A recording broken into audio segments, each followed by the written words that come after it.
Olá! Eu sou a Renata Muniz e essa é mais uma das palestras do Festival As Minas Gerais, que você encontra todos os conteúdos maravilhosamente disponíveis no YouTube. Hoje eu tô aqui para uma mesa sensacional, muito bem acompanhada, diga-se de passagem. Elas não estão aqui literalmente do meu lado, mas tá aqui, né? Tá no virtual, tá tudo aqui. Vou apresentar elas, tô super animada, tô com elas aqui também, tá? Vamos lá, temos Giovana Madalosso aqui hoje. Desculpa, gente, tô me sentindo meio Obrigada. maluca, aplaudindo pra mim mesmo. E Lorena Portela. Desculpa, gente, eu sou normal nas horas vagas. E ó, gente, ó, os livros da Giovana eu trouxe aqui, devidamente autografados, como uma boa fã de Giovana Madalosso. Esse é o primeiro livro dela, Teta Racional, um livro de contos divino. Temos aqui Tudo Pode Ser Roubado, que é o primeiro livro dela de romance que saiu pela Todavia. O segundo livro dela, Sweet Tóquio, também de romance e também pela Todavia. E Dona Lorena Portela, que lançou essa belíssima obra aqui de maneira independente. Guardem essa informação. Primeiro, Eu Tive Que Morrer. Deixar eles aqui do meu ladinho. Bom, apresentei vocês. E assim, eu vou falar, viu? Eu escolhi meio que vocês a dedo quando a Thaís me chamou pra estar aqui hoje nessa mesa. E só depois que eu me dei conta que estou falando com duas jornalistas, né, que têm passagem em agência de publicidade, ou seja, tiraram o mesmo leite da pedra ali também. E duas escritoras ali incríveis e multifacetadas, enfim.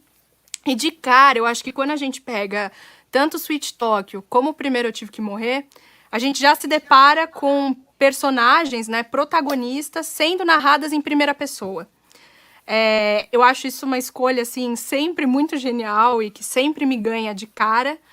Mas eu queria que vocês falassem um pouco, assim, de vocês, se isso também é uma escolha que vem muito naturalmente, se a coisa de contar isso em terceira pessoa, com certo distanciamento, com certo olhar mais crítico, se nem é uma coisa que vocês cogitam muito.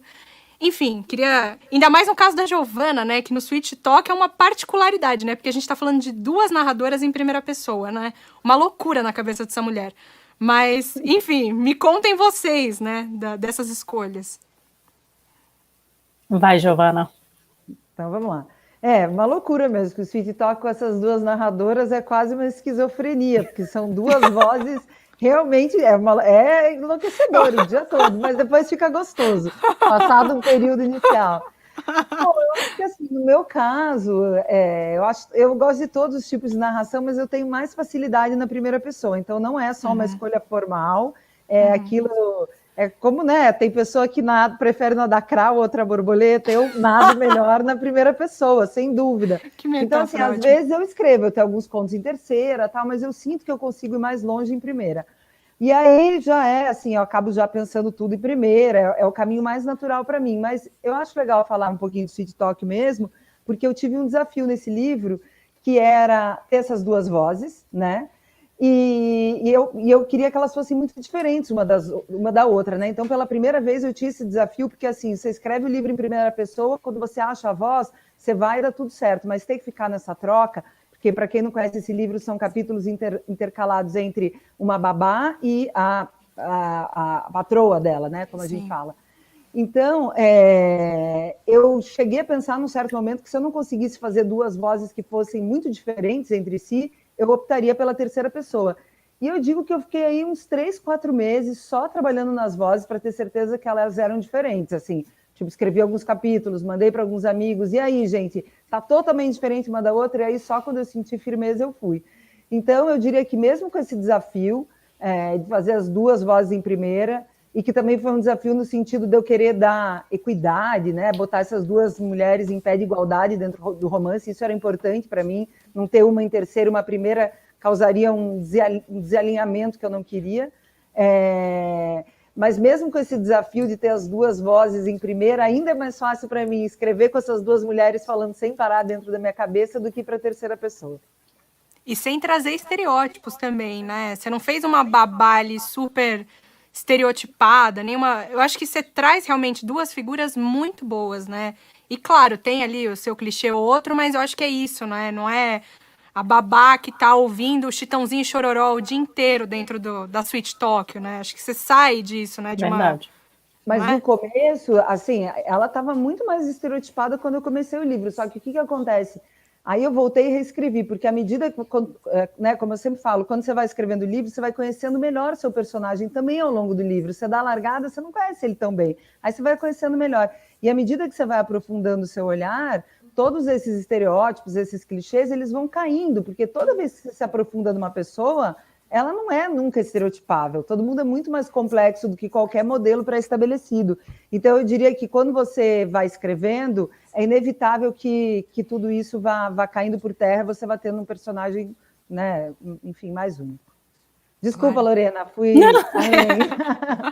Não, e eu acho que você conseguiu, Giovana, muito isso, de dar duas vozes muito diferentes às protagonistas do livro. É muito claro, assim, nas primeiras linhas a gente já reconhece muito claramente a diferença entre elas, a linguagem, né, tudo. Embora eu concorde também com a ausência de alguns estereótipos das protagonistas. Muito bom.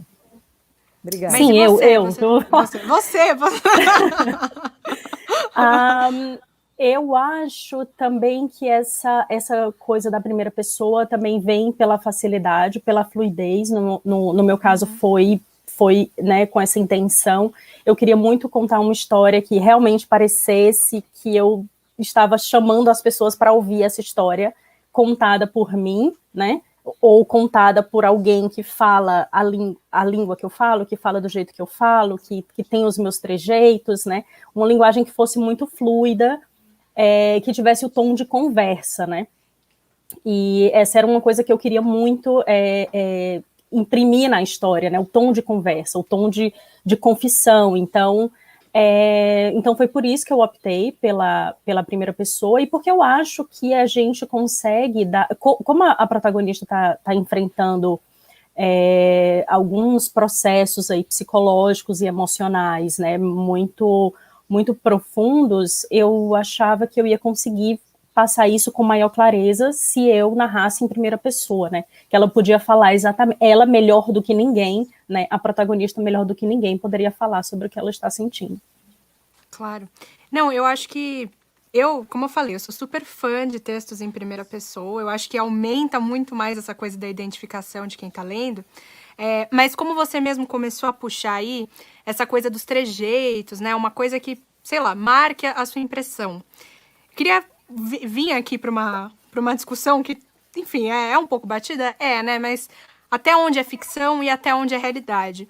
Porque, assim, a Giovana no A Teta Racional é incrível, porque, assim, eu não conheço essa mulher pessoalmente, mas tem horas que eu sinto que eu conheço, porque ali tem passagens da cidade natal dela, que é Curitiba, tem o fato de que essa personagem ali do conto, né, faz roteiro em Nova York, fala sobre maternidade. No primeiro Eu Tive Que Morrer, você fala ali de Jeri, que é um local que você tem super familiaridade. E aí eu acho o máximo que no primeiro Eu Tive Que Morrer, a Lorena já põe ali nas primeiras páginas, né? Aquela frase que todo mundo adora. A mera semelhança com a realidade é uma coincidência, não sei o quê. É porque deu tipo uma assim, confusão, gente, menina. Deu uma confusão. Eu imagino. Mas eu queria que vocês falassem, assim, o que é mais biográfico, né? São os contos? É a ficção? Porque eu fico pensando que no caso da ficção, você ainda pode usar coisas muito reais, trazer personagens, situações, e depois fala, não, menino, isso daqui foi ficção. Coisa da tua cabeça, né? Então, assim, apesar de ver elementos que condizem muito aí com a personalidade pública, né, que vocês demonstram, eu queria saber um pouco até onde vai a ficção, o que é real, o que permite vocês trazerem mais elementos biográficos, enfim. Fala antes, Lorena, porque eu tô doida para saber essa confusão aí dessa frase. Menina, nem sei se posso voltar a essa confusão, mas vamos lá. Pode. Tá permitido, o pessoal falou que tá tranquilo. Então, assim, eu acho que é muito natural, nessa história que eu contei, eu acho que é muito natural que as pessoas confundam a protagonista comigo, né? Eu acho que é uma coisa que eu não culpo os leitores, né? Porque estamos falando de uma mulher 30 a mais, que, né, já viajou e é publicitária e estava exausta e sofreu um burnout, enfim. Então, é uma realidade que é muito parecida com a realidade que eu vivi, né? Então, a protagonista, sim, ela tem traços, né? Ela tem traços autobiográficos, mas ela está passando por uma série de processos que eu não passei, né? Que eu não vivi. E uma coisa que, às vezes, talvez seja um pouco confuso, assim, para o público, é que é uma história minha, né? É sobre mim, não porque eu passei exatamente por essas situações, mas é sobre mim porque saiu da minha cabeça, da minha vivência, do que eu observo, das minhas amigas, da minha mãe, das minhas colegas de trabalho. Então, é sobre mim porque é sobre o que eu vejo, né? E sobre o que eu crio, né? Então, eu acho que é uma coisa que é interessante, né? Para o público também, talvez, tentar perceber isso, né? Que talvez nem vale tanto a pena ficar confundindo tanto a protagonista, porque tem gente que vai no meu perfil. Outro dia eu postei uma foto com meu marido e as pessoas, você é casada com um homem?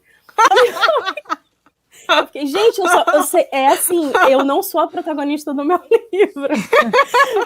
E essa coisa da confusão é que tem eu narro umas cenas de abuso moral e sexual na agência, e as pessoas estavam dando nome para os caras, né? É fulana, é Beltrano. Eu tava rolando em grupo de WhatsApp lá em Fortaleza, as pessoas dando nome. Você sabia que é fulano, você sabia que é Beltrano, e os meus amigos estavam me mandando os prints, né? E eu falei, gente, mas assim... Eu não falei que né? Eu não dei, falei, ó. Assim, ficção, né? Eu não dei nomes, né, para as pessoas. Serviu a carapuça. Exatamente. Então, assim, eu acho que os caras que estão dando nome, eles têm meio que dar uma olhada nisso aí, né? Se as pessoas estão identificando eles tão facilmente, né? Sim. Se as pessoas estão dando os nomes deles numa história como essa, a galera tem que se ligar, né? Não sou eu que tenho que me ligar.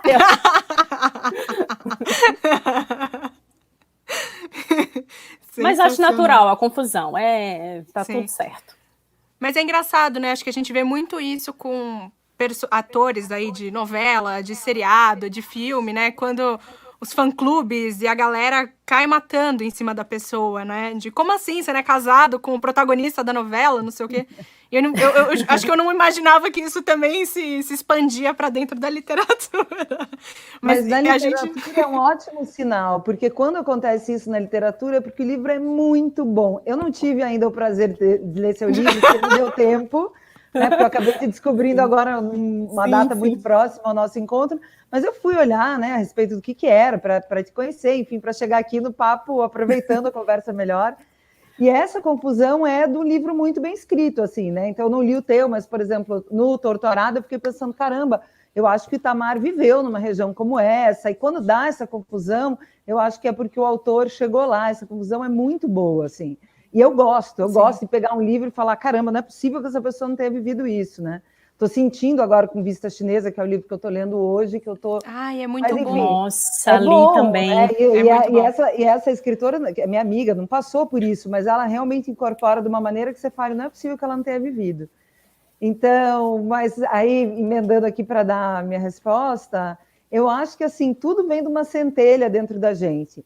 Né? Tem uma frase que eu repito em tudo que é lugar, eu juro que é a última vez que eu repeti, que não é minha, é do Philip Roth, estou dando crédito, né? Que fala que o autor, ele sempre parte de um trampolim, que é a história pessoal dele, ele pula mais longe ou mais perto do trampolim. Eu sinto isso muito claro, assim, porque tem horas que realmente você vai fazer ali na Teta Racional, tem personagens muito próximas da vivência que eu tive, das histórias que eu vivi.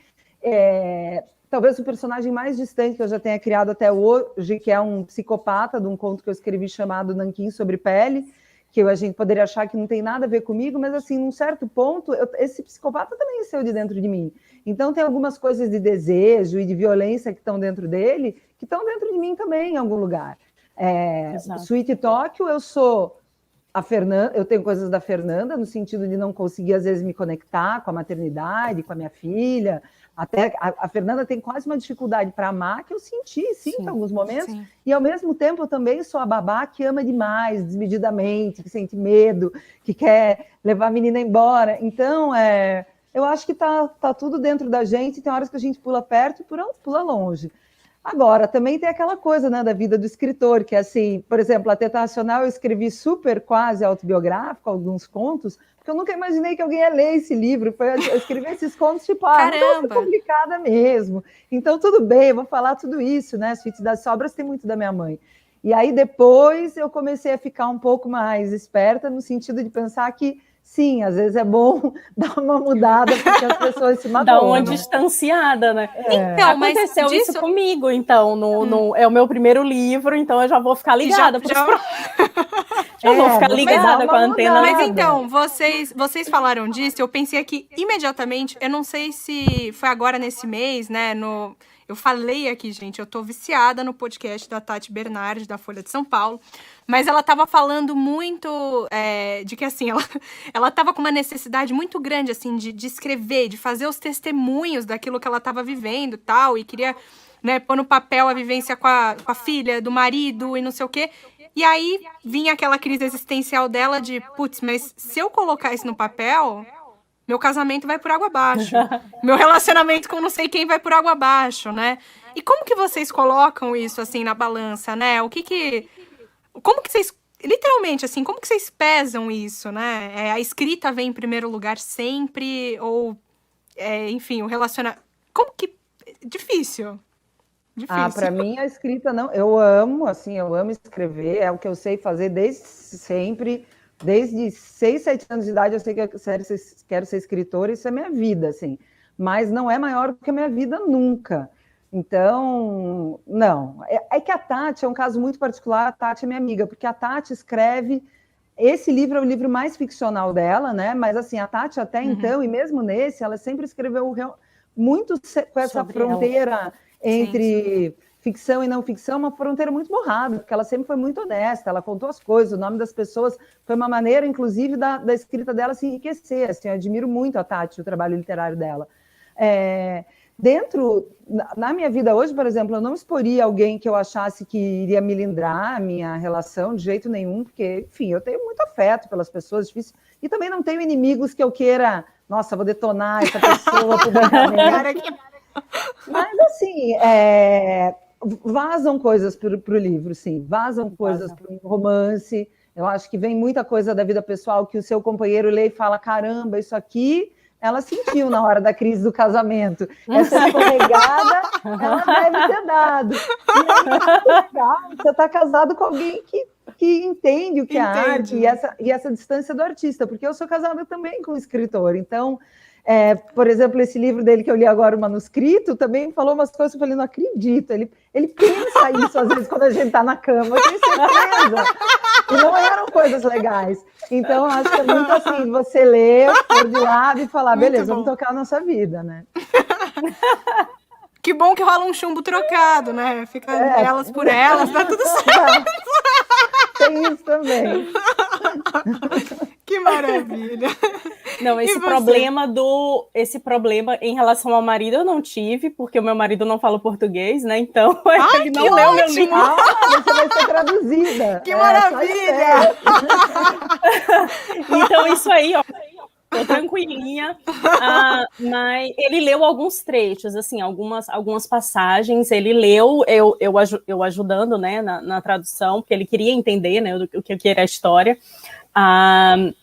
e algumas passagens do relacionamento da protagonista com a Glória, ele leu e ele ficava, mas a história toda, o livro todo, ele não leu ainda. O meu pai e a minha mãe era uma questão assim que eu já tinha um pouco mais, né? Eu já fiquei meio pensando. A gente já tem a preocupação natural de o que o pai e a mãe da gente vai achar do livro, né? Que é natural. Do filho, né? Que quer ser amado, admirado, aceito, e enfim. Mas alguns pontos do livro, né? Eu fiquei eu fiquei levemente preocupada se a minha mãe e o meu pai iriam levar para o lado pessoal, assim, porque eu trago algumas coisas de abandono e de maternidade, de paternidade. Eu fiquei até onde o meu pai e a minha mãe vão levar para o lado pessoal, né? Mas aí era coisa de sentar e conversar. Eu não ia colocar em risco também uma história que eu queria contar, né? Porque pelo risco da interpretação, né, deles, né? Porque se fosse uma denúncia que eu estivesse fazendo, ok, eles ficaram com raiva, mas não era uma denúncia, né? Ia partir muito do campo da interpretação deles. E aí era um portão aberto para alguma conversa. Mas que bom, uma dica, assim, eu vou dar só uma dica. Eu vou dar uma dica para a Lorena. Faz assim, ó, não sei se você já ouviu isso. Eu falo, não, mas claro que esses defeitos, a parte boa é tua, esses defeitos não são seus, porque Beltrano ou fulana, a literatura tem que ter drama. Quer dizer, se a pessoa fosse legal que nem você, não ia ter graça, então eu piorei, entendeu? O meu pai super falou isso, ele já começou o livro assim, ele já começou a ler o livro se perdoando, ele já falou assim, filha... Gente! Sim, antes de começar a ler... Rolou meia culpa, assim, antes... Rolou. Ela falou assim, olha, é assim, eu vou ler o livro sabendo que você tem liberdade para criar. Ele já começou o livro se perdoando. Que maravilha, gente. Vai, é isso mesmo, eu tenho liberdade para criar, vai, é isso, é ficção, vai. Eu queria puxar um fiozinho aqui, que a Lorena começou a falar isso do público e de como uma das pessoas trouxe, né, esse tipo de leitura, de comentário. E eu fico imaginando como que deve ser, né, a vida cotidiana de vocês, porque eu vou fazer um desabafo aqui em público. Eu mesma, quando eu li o Sweet Talk, o que eu fiz? Eu tava, assim, eu queria muito conversar com alguém, aí eu li bem quando lançou e tal. E aí eu tive que levar para análise, né? Porque eu não tinha amigos que tinham lido imediatamente. Eu falei, gente, eu preciso muito conversar sobre esse livro. Só que aí, não contente com isso, eu decidi escrever um belo dia no Instagram pra Giovana. E olha que eu nem conheço ela pessoalmente. E eu fui lá, falei minha leitura pra ela. Falei, não, eu preciso muito falar, você entendeu? Você precisa saber o que passou, não sei o quê. E eu fico imaginando os causos e causos que devem chegar até vocês. E como que isso também impacta a visão que vocês tinham até ali do personagem, né? Porque às vezes vocês têm aquilo muito construído na cabeça e vocês... Enfim, aí chega uma leitura que alguém fala, nossa, na verdade eu vi esse protagonista como um super vilão ou como sei lá o quê. Isso reconfigura a imagem que vocês tinham na cabeça do personagem ou vocês têm uma verdade ali muito, muito forte e, enfim, essas leituras não atravessam muito? Acho que depois que você publica o livro, você não é mais dono do livro.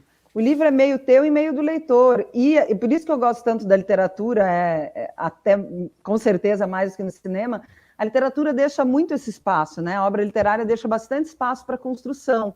Então, por exemplo, eu não gosto de descrever muito fisicamente os meus personagens, porque eu acho que escrevo só o fundamental, porque eu gosto muito do trabalho que as pessoas fazem, né, nesse sentido.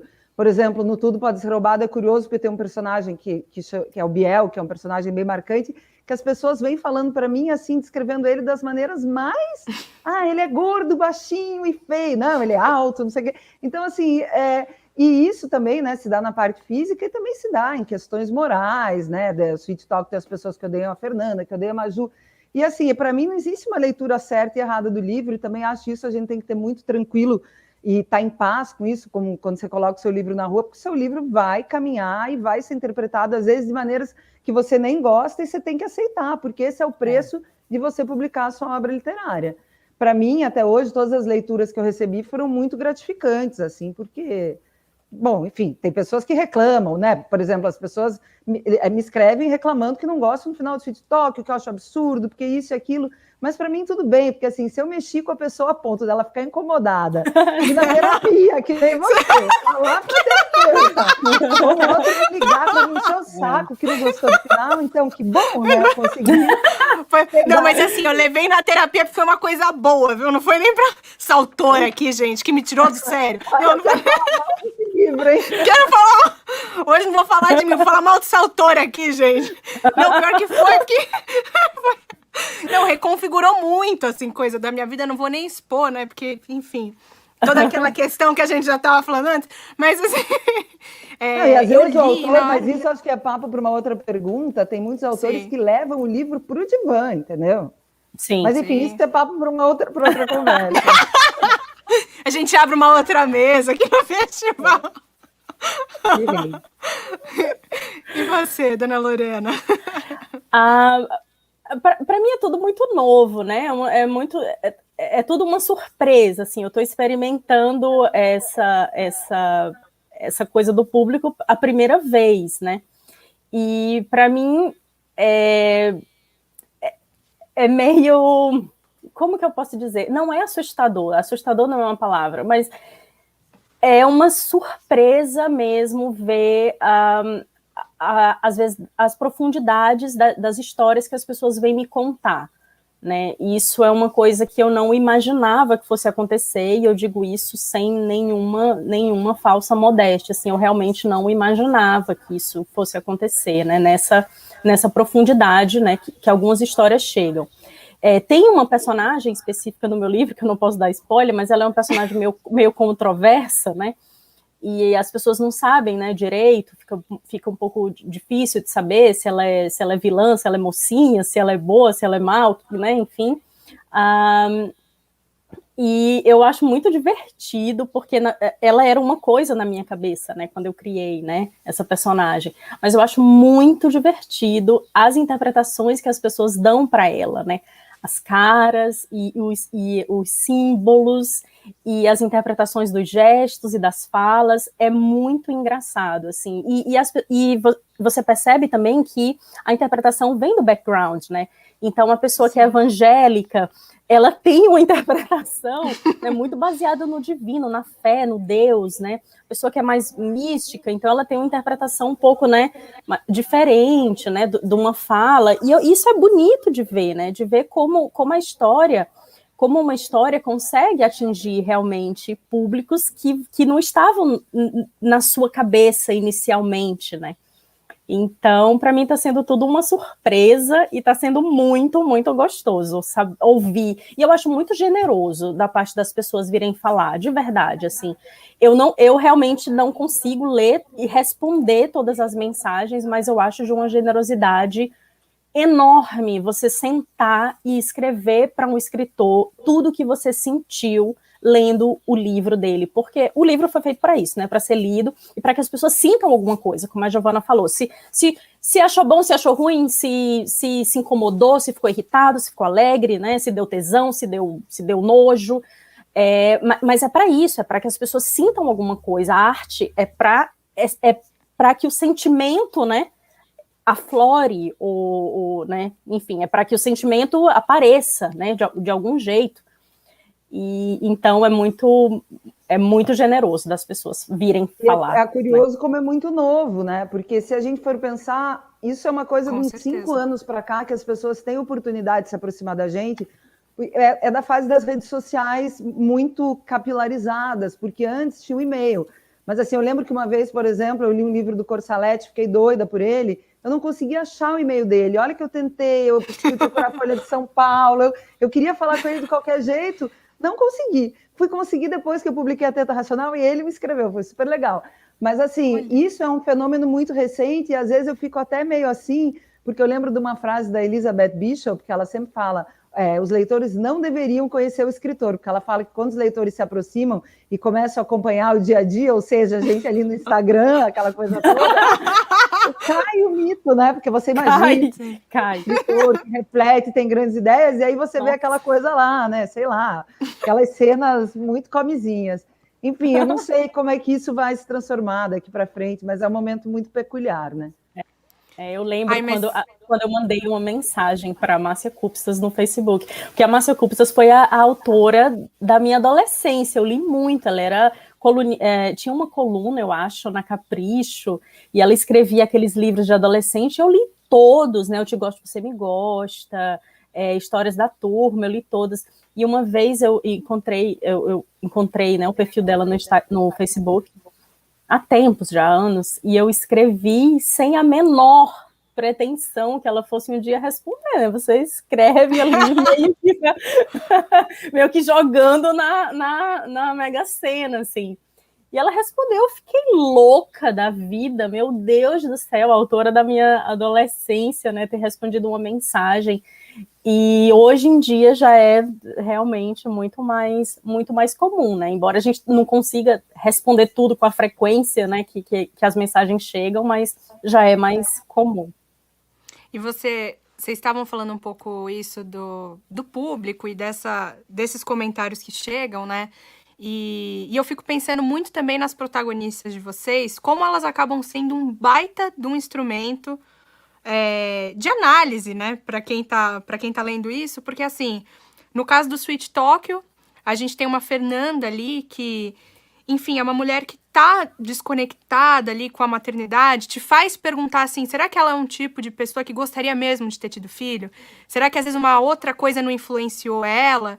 E claro, aqui eu acho que falar isso dá muito pano pra manga, até para uma coisa que ficou muito na minha cabeça depois de ler o Contra os Filhos, da Lina Meruane, né? Essa coisa dos tipos de mãe, né? E não é nem fazendo uma culpa que a babá, ou a Fernanda, ou, né? Porque ela não é uma super mãe, né? Que faz tudo, que não sei o quê. Mas eu acho que é de se perguntar, né? Será que se não fosse essas pressões sociais que tem em cima da mulher, e enfim, será que ela realmente teria sido mãe numa outra circunstância?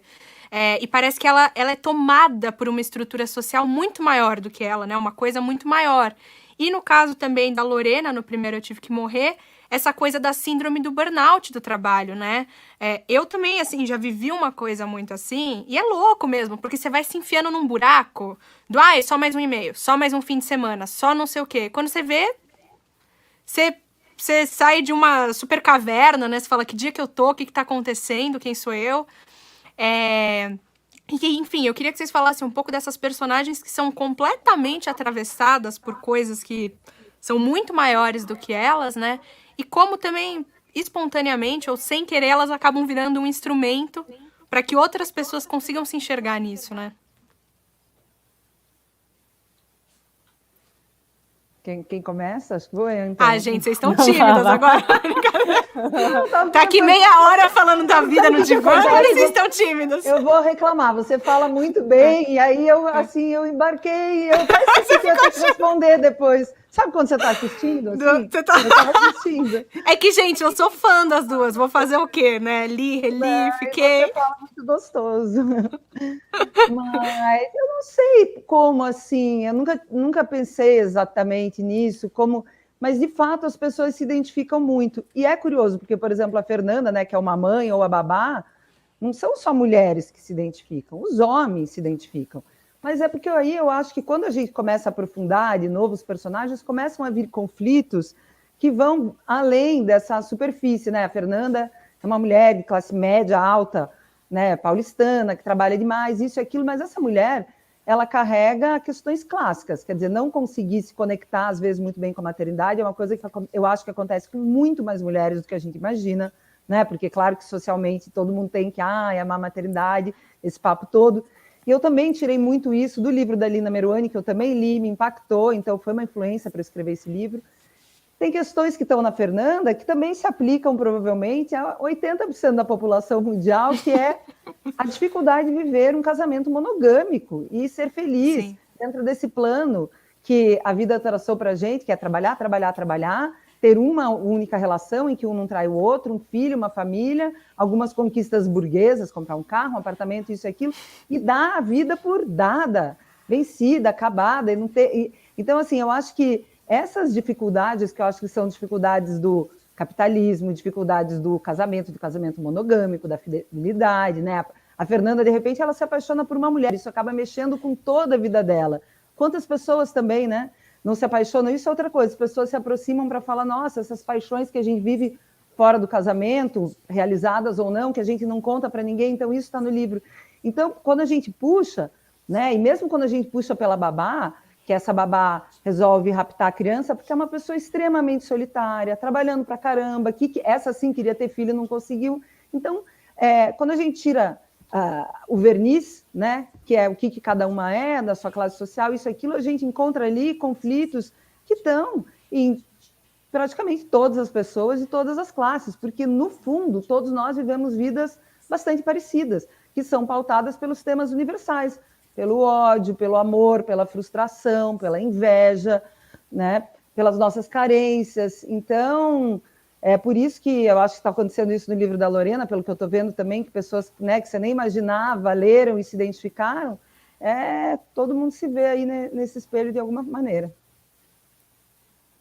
É verdade. Eu acredito que essas... Tem uma personagem no meu livro que tem essa questão também da maternidade, né?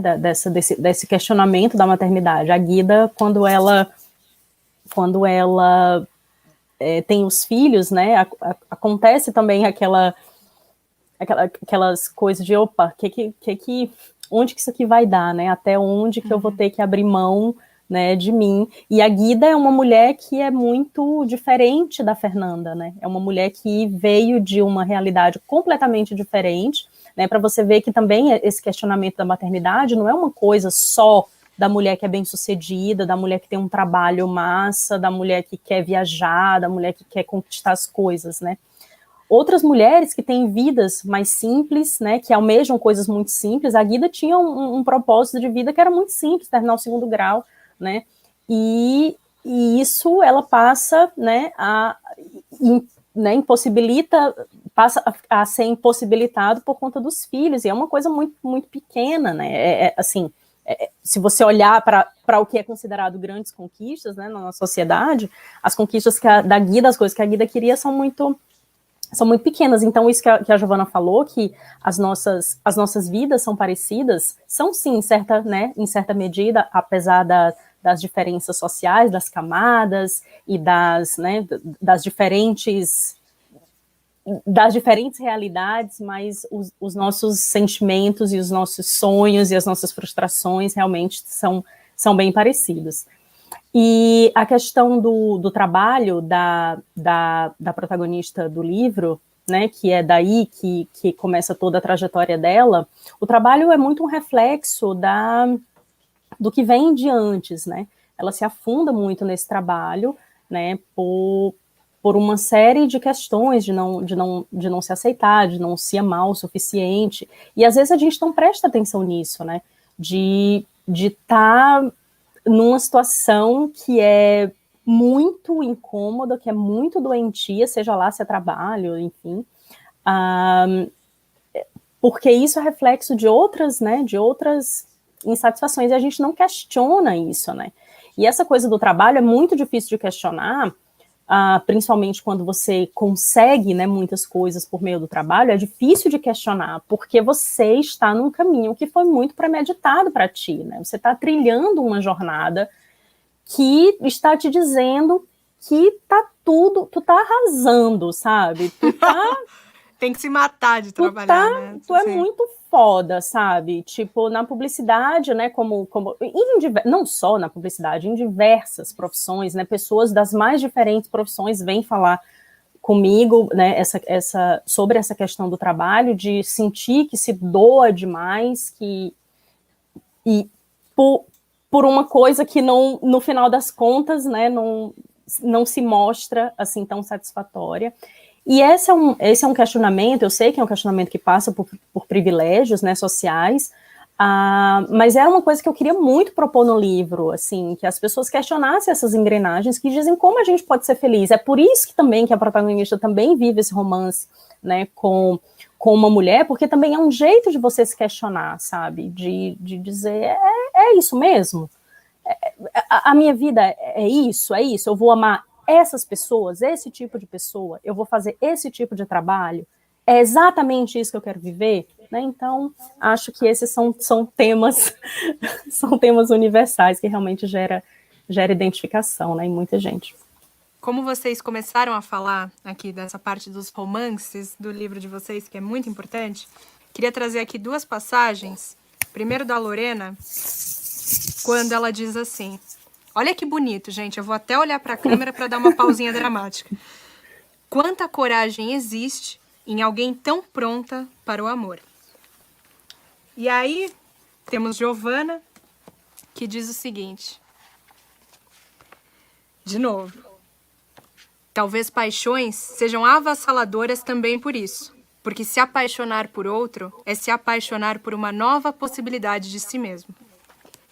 E aí na hora que eu pensei nessas duas frases de vocês, eu comecei a estabelecer várias relações aqui na minha cabeça, assim, que, claro, eu acho que o romance é uma questão muito importante no livro de vocês, né? Eu acho que é um ponto fundamental ali de mudança para essas duas mulheres, mas eu acho que tem a questão da ancestralidade também, né? No caso da Giovana, a Fernanda tem essa experiência indo no Acre, e aí ela tem a experiência do ayahuasca, nem sei se eu falei certo, me desculpem.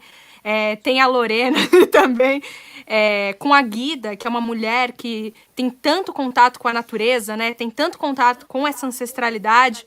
Fico pensando muito o seguinte, se talvez esse grande mal-estar que a gente tem atualmente não seja uma falta de contato com essa coisa ancestral, e não estou nem falando religiosamente, mas, enfim, interno, e também dessa coisa do romance, né? Que coisa linda. Eu meio que juntei as duas frases de vocês pensando o seguinte: será que a coragem de se apaixonar por uma nova versão de si mesma foi o que levou essas duas mulheres a, enfim, chegar nesse estupim? Quem quiser Menina, começar, que fica à vontade. pergunta, viu? Boa, Que né? pergunta. Adorei. Mas olha, não foi nem coragem. Eu acho que não foi nem coragem. Assim, é que agora, puxa, como eu queria ter lido seu livro, Lorena. Mas que eu estou sentindo ali, se eu estiver falando alguma bobagem, vocês me corrigem. Me parece que a narradora estava num ponto que ela não tinha nem escolha senão produzir uma nova versão de si mesma. E eu acho que a Fernanda também não vai exatamente atrás, mas ela já está tão moribunda, tão zumbi ali, naquela vida só de produtividade. Ela é uma máquina, né? Trabalhando, tomando remédio para dormir, tentando relaxar, enfim.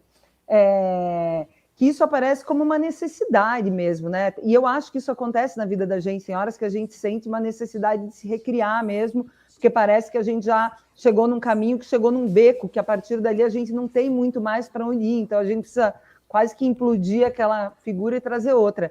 E essa crise que está na Fernanda, né, e que pelo jeito está na sua narradora também, eu acho que tem muito a ver, sim, com uma crise da sociedade contemporânea, e é muito legal quando você fala de ancestralidade, porque eu acho que passa totalmente por isso, né? Passa pela... Porque, assim, primeiro tem uma coisa que eu achei muito bacana quando vocês estavam conversando, que nunca tinha me ocorrido, né, com relação à questão do burnout, que é, assim, o quanto as mulheres se esforçam mesmo e correm atrás para estar nessa posição de status e conquista, também porque esse não era um lugar nosso. Então, assim, você vive numa sociedade que você já ganha menos, se pagam menos. Pela primeira vez, as mulheres estão conseguindo pegar umas posições muito boas. Nossa, como a gente tem que correr atrás e se matar para chegar nesse lugar, é o que a gente pensa. Isso já mostra um desamparo, na minha opinião. Uma sociedade que você já tem as pessoas num lugar desamparado, porque se estivesse dentro de uma comunidade em que está todo mundo um empurrando o outro e se cuidando, então essas quedas acontecem muito dentro desse ambiente urbano, contemporâneo, de competitividade muito grande, e que muitas vezes as pessoas não têm esse cinturão ancestral e familiar para ajudar, né, a passar o bastão.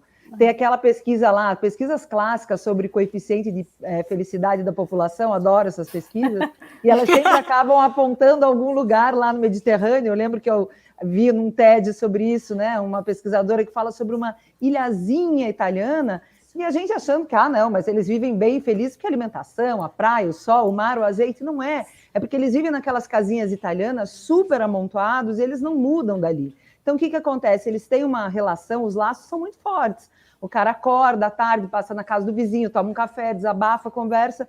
E assim, por exemplo, São Paulo é uma cidade que se condena geograficamente ao isolamento, a uma solidão muito grande. Então, tudo isso vai tornando as pessoas vulneráveis. E aí dá o burnout, ou dá esse vazio existencial enorme que a Fernanda sente. Ela precisa se reinventar mesmo, de alguma maneira, seja se apaixonando por uma mulher que é o total oposto dela, né, que é a Yara, que é essa representação de selvagem, da mulher que não tem, não vive dentro do conjunto de regras como o nosso, ou fazendo essa ida para a Amazônia para tomar ayahuasca, que é coisa... Ayahuasca, isso aí. Obrigada! Eu sempre falo obrigada! Eu não ayahuasca para conseguir falar ayahuasca. Obrigada. Até agora. Obrigada. De nada. Acho que é, Lorena? acho que é isso. Sim. Lorena, ó, gente, a gente tá super na reta final, tem um pouquinho menos do que 2 minutos, então, se você quiser complementar nisso também, para eu concluir. Olha, nem precisa, né? Nem precisa complementar. Eu acho que só uma ligação que eu acho bonita, porque você citou essa coisa do romance, né?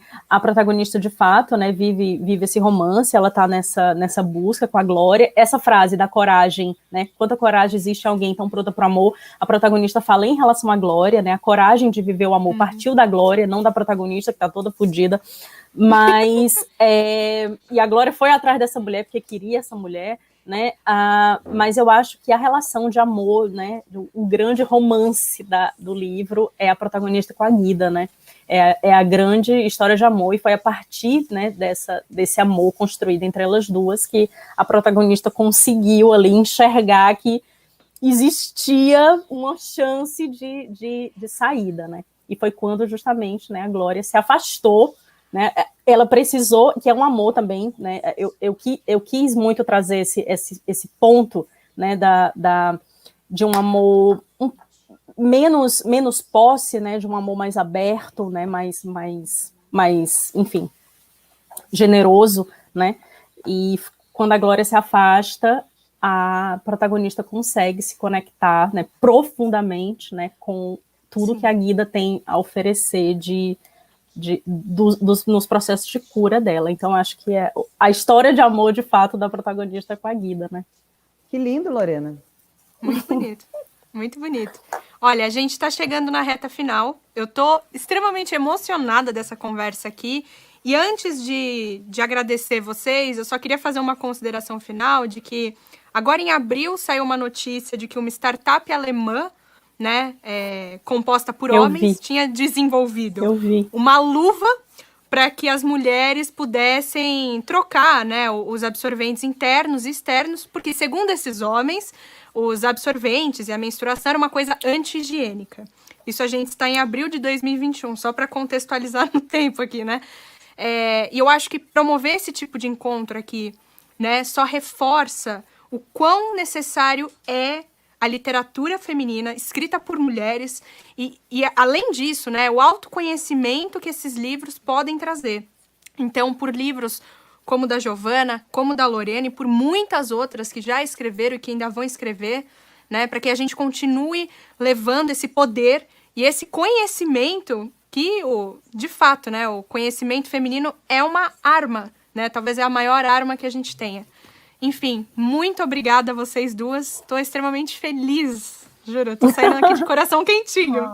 Eu também quero agradecer. Foi uma delícia, foi curto. Foi. Quando eu vi aqui a gravação, a gente vai acabar. Que venham outros. Que venham outros, com certeza. Obrigada, queridas. Obrigada mesmo, foi muito especial. Obrigada a vocês. Obrigada a vocês. Obrigada, Giovana, Renata. Um prazer. Obrigada, gente.